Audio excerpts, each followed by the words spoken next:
This is going to be my major miracle story of my path in Sahaja meditation.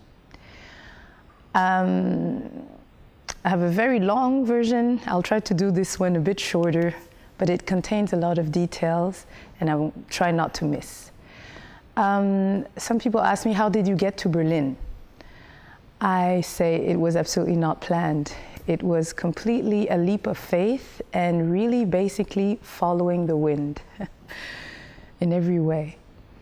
I was meditating in Italy, and I had an open ticket. I didn't have to go back to Canada right away. I did not have anything that attached me there. And I knew that my life in Canada as an artist was not going to go further. I'll tell you more about this in another chapter. But I had no idea exactly where to go after this meditation camp. I was opened, and for a certain period while I was over there, I met an abnormal number of people from Berlin.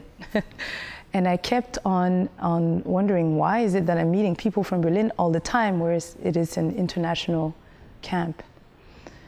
Well, at some point, it came to my idea, maybe life is calling me.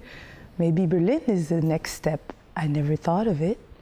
I loved Berlin, and I was there many years before, but I never thought I would go there. But then my intuition felt really, really good about it. And then reality came in. How am I going to do this? I don't have a penny.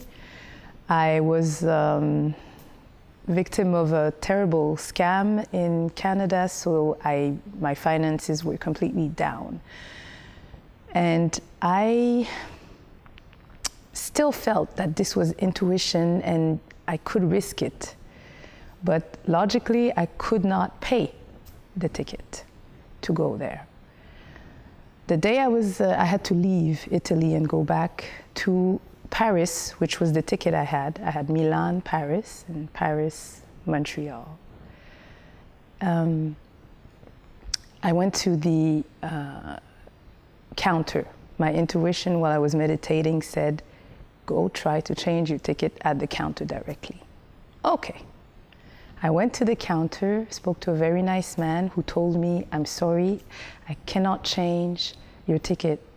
You'll have to pay, and might as well buy a new plane ticket, because it's going to cost you more to change it than to buy a new one. I basically could not even afford that. So I became discouraged, and I thought maybe it was not intuition, maybe it was wishful thinking.